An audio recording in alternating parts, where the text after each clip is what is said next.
Marilyn, Ries, audio engineer, partner of Sorrel Hayes,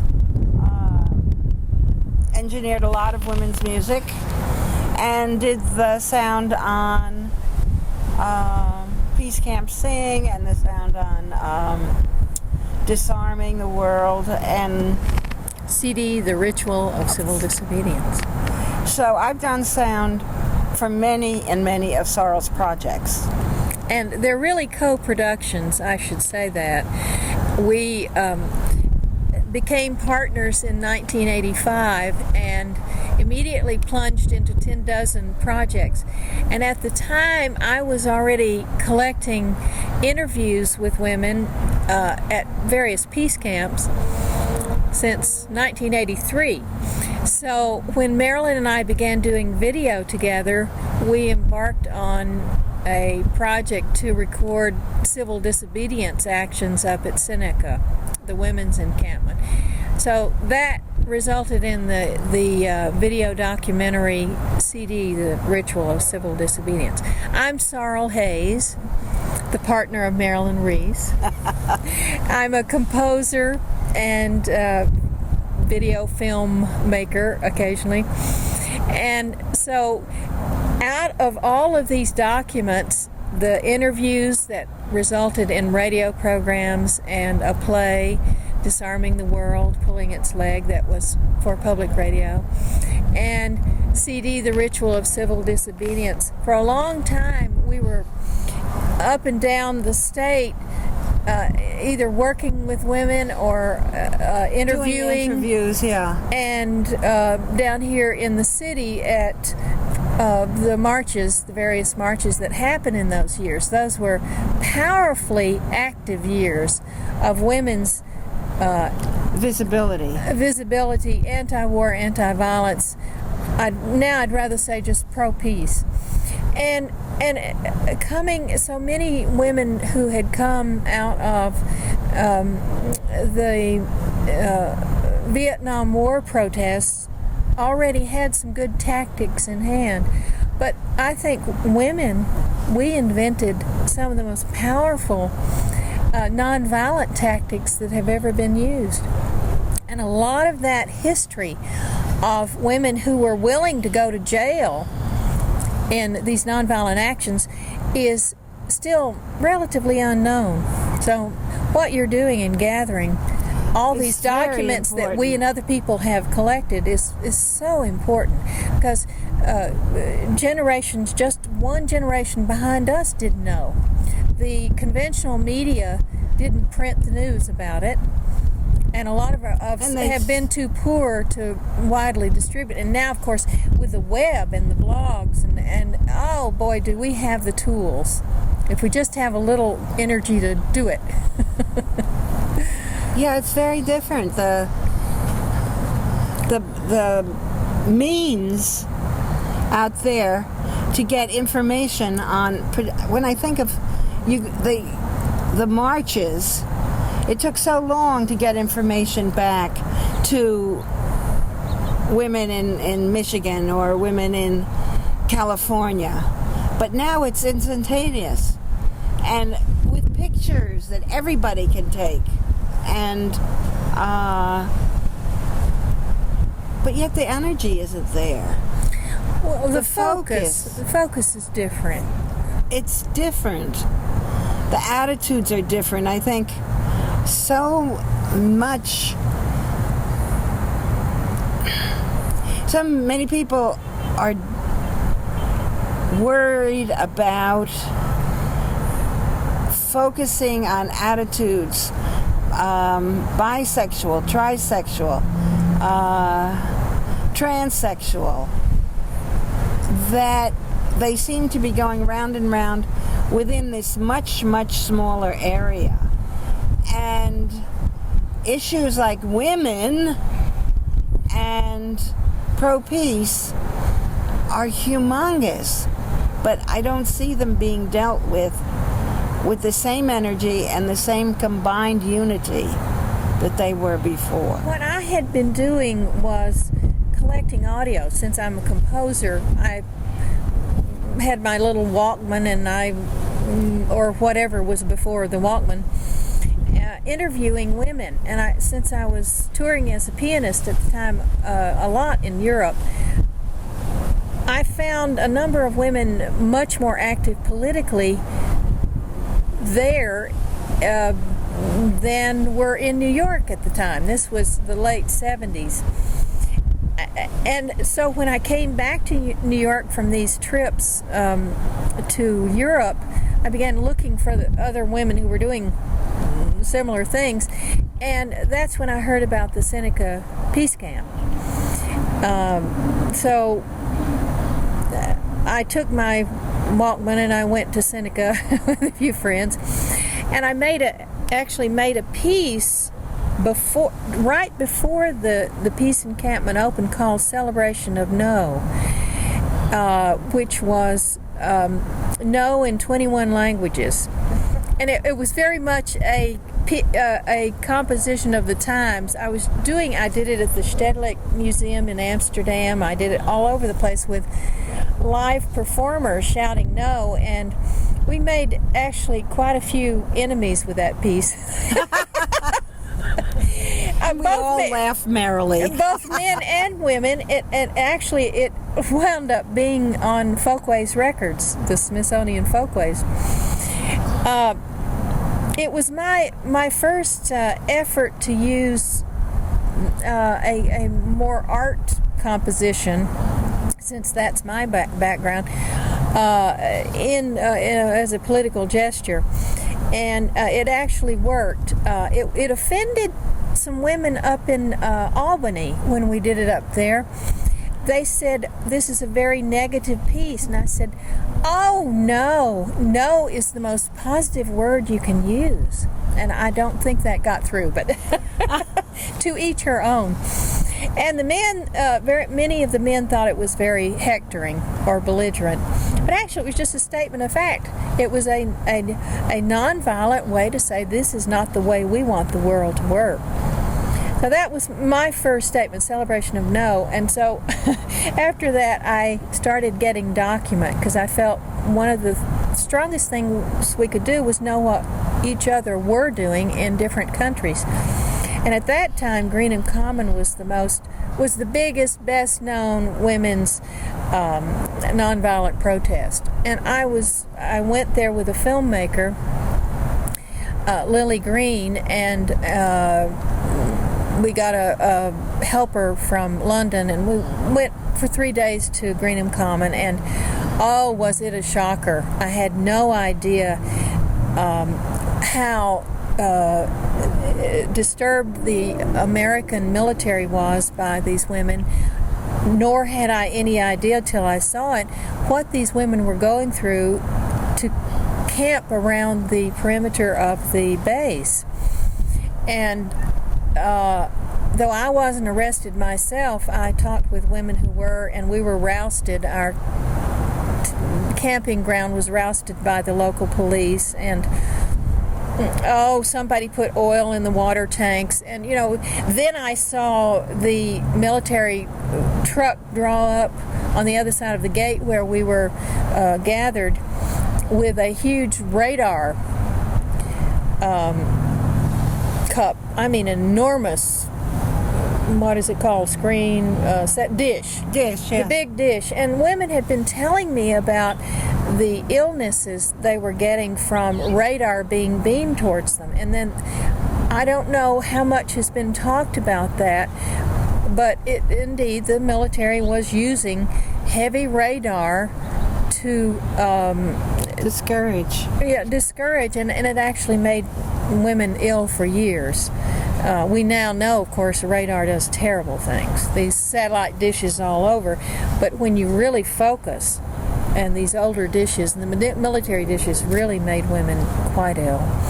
So they were so close to the people they were beaming at. It's not like these dishes that are at least 80 feet. Right, they're much stronger too. And they're much smaller. And I saw the courage of the women. So when I came back to this country and went up to Seneca, I saw the beginnings of what was another kind of Greenham, our version of Greenham. And for years, I have such deep admiration for the women who went to jail, stayed in jail, came back again, got arrested again, went to jail, and if, to say the least, indignity, but then sometimes actual physical harm, and gave a good portion of their lives in those years to make our point. Marvelous years for us. And it's inspired me, looking through all the tapes now, to see what my sisters did.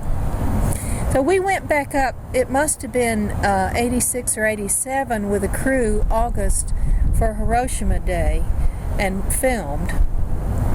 And I guess 83 to 86 or 7 was the most visited time, but most visited years for the Peace Camp. And we have not been back to the land since then, but have heard from you and other women about its history. And then afterwards we did the cassette, Peace Camp Sing. Yes. Well, I had all this material on cassette, and then we wanted to enlarge it. It's what wonderful treasures of song from the peace encampments and the marches and chants and logos. And so then we wanted more studio sound, and you all came and sat here in the living Sorrel room studio. Yeah, in the living room studio, and we recorded. And the result was Peace Camp Sing. I don't know that we felt at this time that we should make a thing of it, a cassette of it. But I think when we heard it, we decided, it turned out so well, we decided it should be available. And then it was great. It was picked up by Lady Slipper and offered. Putting out Peace Camp Sing was a way of preserving some of the document, and then I think there was nothing else quite like it either for women to have as a musical inspiration. We sent a whole bunch of cassettes directly to the camp to sell. Yeah, we did. Yes. So it's not that a portion went. We sent material for them to sell and. Yeah. But we have masters. We've discovered some masters, and we're taking those masters south, and then Marilyn will. One of them's in a digital format. I found it in the old PCM format, so we'll try to convert that one. That would be our best. If I can still, the PCM is this technology is moving so fast that I nearly threw away this PCM processor, and it would play it on a beta, and there was a processor and another thing, and plus the difficult thing is powering them, because they have these battery powered things that are probably all dead now, so we'll have to see. Yeah. But Marilyn and I met in December of 84, and by 1987 we'd co-produced, or no, I should say 80, so it's 3 years. We'd co-produced CD, The Ritual of Civil Disobedience, Disarming the World, the play, Weaving, which was a small play for the Women's Project. Oh yeah, and Katie we'd gotten started on the Peace Camp Sing. So yeah. We've got Katie's wonderful, Katie Van Doors I'm talking about now. We've got her wonderful laugh. What a marvelous laugh that woman had. 20 years later, a lot of the material from this apartment went south about 2 months ago. And that was a huge load with a commercial moving van. And now we thought we'd have just a little bit left. We're going to have another 16-foot truck. I mean, the amount of materials of different projects that we have here it's not just that we're pack rats. We lived here, 2 individuals with 2 businesses, and the businesses generate a lot of clutter. One other thing I'd like to say about the music making and peace camps or peace activism of women in the 80s was that music was such a powerful part of it all. The actions at the gate at Seneca, the marches here in New York were always accompanied by music or chant music, and that was very encouraging, inspiring, gave women support and a way to participate. A way to participate. And the evenings, every evening at the Peace Camp, it was music. It was a wonderful way of communing. And so I'm so glad that some of that musical document has survived, because I don't hear that anymore among women. I hear a very different kind of music making. It's partly because women are not united in that way, or they're united for other kinds of things. But when we were videotaping at the gate or videotaping within the encampment, I found women very willing. We just tried not to interrupt meetings or proceedings or rituals. Well, it depended. You know, one thing that I guess I was naive, but when we were recording at the gate, and there were a number of people from the town absolutely in complete accord with the procedures in the camp, and their families or husbands or nephews worked at the camp. That's where the source of income was, and told the demonstrators that they were wrong, and they knew that the demonstrators were not wrong. They knew these figures and facts about the cancer rate. They knew that the people in the camp, the families of the commanders who had been there a long time, were becoming ill. It's a whole nother issue that one of the demonstrators who was on the film was the daughter of a former commandant of the camp. And she is the one who she had researched heavily because there had been so much cancer in her family. We didn't know it was a burying ground for poisonous materials till she told us. That was a whole nother side issue from the missiles and so on. The women and other people who were on the other side of the fence hated it, that they were going to be documented. Really hated it. And actually, I think if they had felt that they could get away with trashing our equipment, they would have done it. And the hate was palpable. Yes. And I couldn't, stupidly enough, I couldn't believe that they would so I'm just turning my head. It's windy up here and we're getting a little side reactions. I couldn't believe that they would lie to themselves to that extent. But of course, this is the money. This is the salary coming in every week. But the other women, the women from the camp, practically always welcomed being recorded. As long as they knew it was going on and they felt that they could think about what they wanted to say. They didn't want a whole lot of candid remarks. They wanted to be aware that what they said was clear and thoughtful and what they meant. I was up in '83 with audio, and then we went up for Hiroshima Day in 86, I think. 86. Yeah, 86. And so we had a lot of footage there, and I just hope that the raw footage I saved. I hope I did. And it seems to me I was up one more time, but I can't remember. Then You went up twice, I think.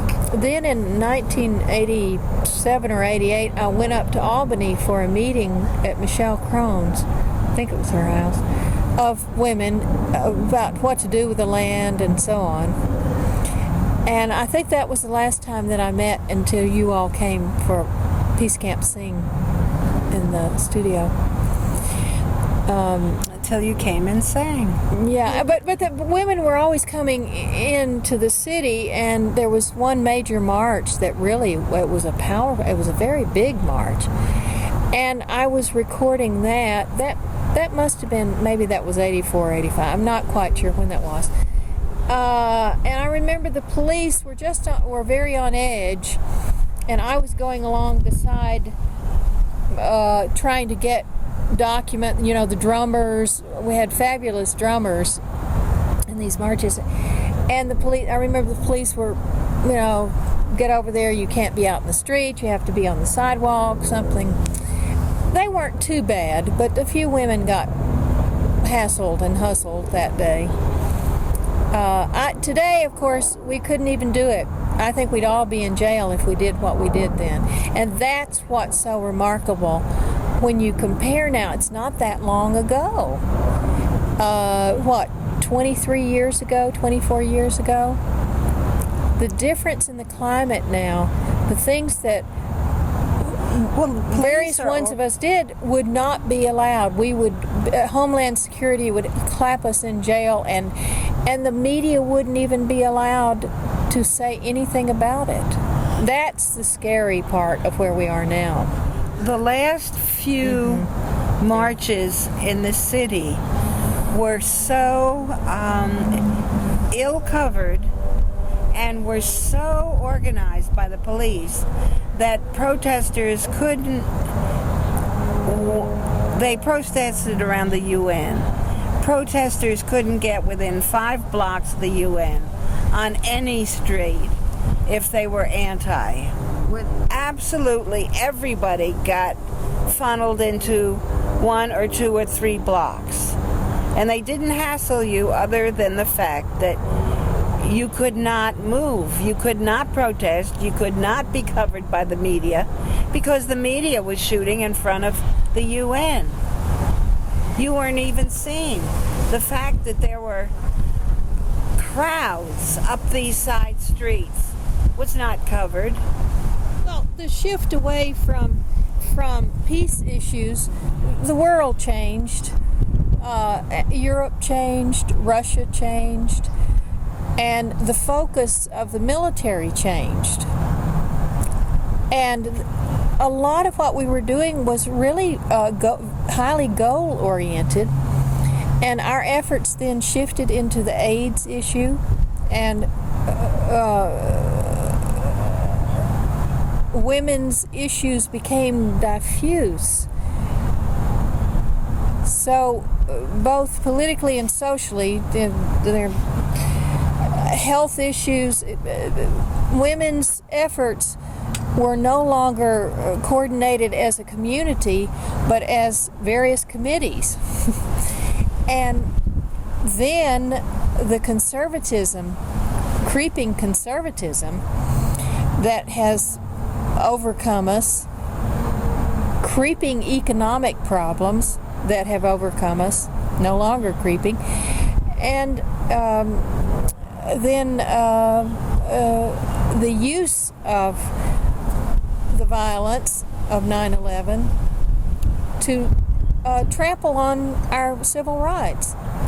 So it's been gradual. It's not one thing, but it's cumulative, and we have allowed it to happen, all of us, by not protesting, not saying this is wrong, this is not what we grew up believing America is about. This is not what we grew up, it's not what I grew up believing freedom is about. And you know, the recent what was it? The recent Supreme Court, California Supreme Court decision allowing gay marriage. For every bit of those steps forward in allowing a sexual freedom or freedoms of other kinds, we've had many of these steps backward. So it's a perpetual fight. And I think one of the biggest lessons from the early 80s that we women have to offer who were involved is that kind of ability to transcend some of the restrictions and say that's not right and we won't let it happen, and here's how we won't let it happen. And I think nonviolent action is still our most powerful tool. And political actions. I mean, I am definitely for Hillary for president. There are many things that I don't like about her political stance, but mostly I like her tremendous involvement in women's issues and in health issues. And you were talking about how have things changed. I feel that, get a little airplane interference right now, I feel that women are not reacting politically to so many issues because they're fighting for money, they're fighting for health. Look at these new possibilities of having to pay 100% for some of your medications. I mean, that's going to wipe out this. You can pay more for a medication than you do for your apartment. I mean, I have some friends with MS. $10,000 a month. Now, this is ridiculous. It does not cost $10,000 to make a month of that medicine. I know it doesn't. And economically, I feel we're being ground down. There is a widening gulf between Bush's buddies, Bush's oil buddies, and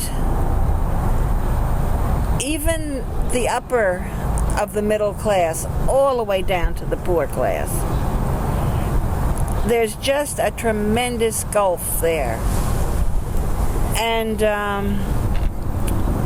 we were talking to a woman who works for our dentist, and she has 3 children to put through college, and she's making enough money so she doesn't qualify for many of the helps, college helps, and yet there is nowhere that she can afford $50,000 a year to send her child to school. And that's the first one. How about the rest of them? And it's the economics at this point. You know, we've slowly not been aware of it, but the economics are so strong to push us, destroy our focus on healthcare issues, women's rights.